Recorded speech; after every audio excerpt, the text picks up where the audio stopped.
अब सबसे पहले शुरुआत ये है कि आग होती क्या है। आग होती क्या है, सबकी नज़र मेरी तरफ, मैं अच्छा नहीं हूँ फिर भी देखो, नज़र मेरी तरफ, ठीक है। तो आग होती क्या है? आग एक रासायनिक प्रतिक्रिया है जो कि 3 तत्व मिलते हैं, ईंधन, ऑक्सीजन और निश्चित तापमान।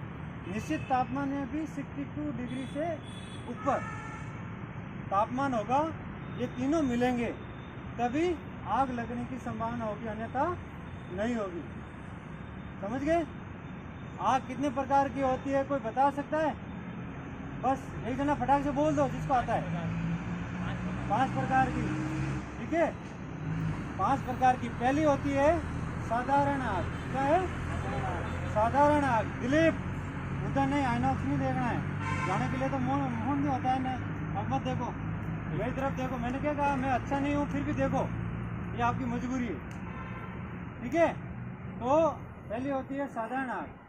साधारण आग में लकड़ी, कोयला, गत्ता, रबर, प्लास्टिक, घास फूस कोई भी हो, उसमें आती है साधारण आग। उसमें अगर आग लगी तो कौन सी आग होगी? साधारण आग।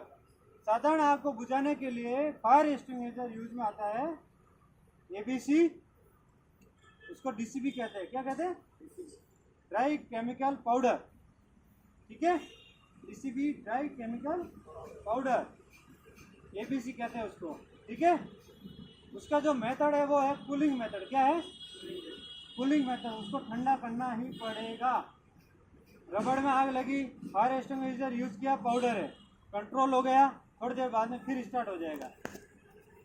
उसको मेथड है कूलिंग, उसको ठंडा करना ही पड़ेगा, उसका मेथड है, पानी डालना ही पड़ेगा आग कंट्रोल करने के बाद। जैसे कि ऑफिस के अंदर आप ड्यूटी कर रहे हो, बैंक के अंदर एसी के अंदर आग लगी, तो एसी से करंट आ रहा है तब तो हो गया इलेक्ट्रिकल, और प्लास्टिक है एसी, तो कौन से हो गया? साधारण आग, ठीक है।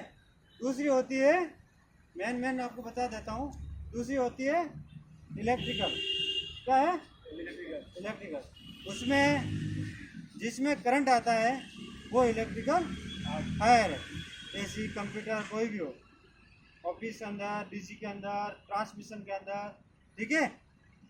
ज़्यादातर इलेक्ट्रिकल फायर में अगर जल्दी कंट्रोल करना है तो फायर एक्सटिंग्विशर कौन से यूज़ किया जाता है?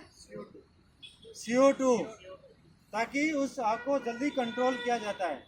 फायर एक्सटिंग्विशर एबीसी भी कर सकते हैं, डीसीबी वाला, लेकिन वो कंट्रोल जल्दी नहीं होगा। जहाँ पे नहीं है वो यूज़ कर सकते हैं। जैसे लग गई एसी के अंदर आग, तो क्या करोगे?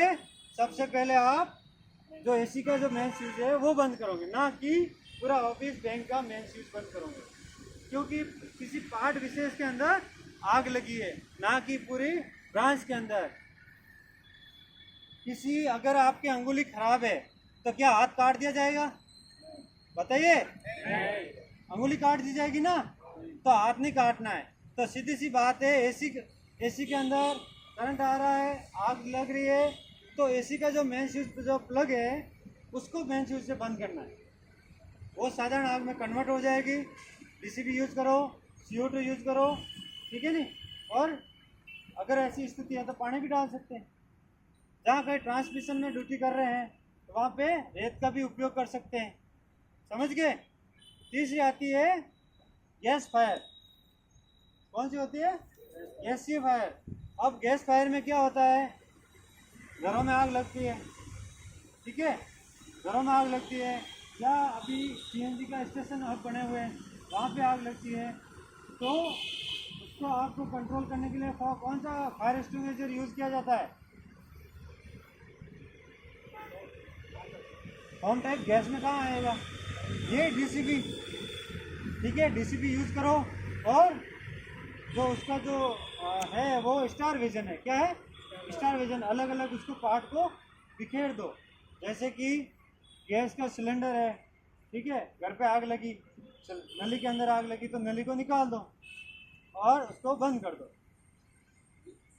घरेलू अगर गैस में घर पे आग लगी फायर सिलेंडर में, तो आपके घर पे सबके पास कंबल, कोई भी ऐसी बेड शीट वगैरह कुछ है ही है, ये बकेट वगैरह, बाल्टी वगैरह होती है। झटके के साथ उस बाल्टी को, उस फायर एक्सटिंग्विशर को बाहर निकाला, झटके के साथ उसको पहना दो, आग रुक जाएगी। आग होती है ठंडी, जो गैसी होती है ना वो मीथेन होती है। क्या होती है? मीथेन होती है, मुझे नहीं आइडिया, ठीक है। तो मीथेन होती है, वो होती है गर्म होती है, ठंडी। सब जानकार हो तो ठंडी होती है। ठंडी होती है तो वो आगे जाके हीट मारती है, ना कि पैर नज़दीक से। तो जहाँ पे अपन नली लगाई या नली के आगे से जहाँ भी आग लग रही है तो उसका प्रेशर होगा, तो प्रेशर से क्या होगा, आग आगे जाके लगेगी।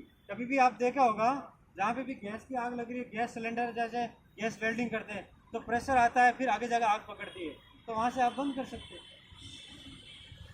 अंगूठा से दबा के बंद कर सकते हैं।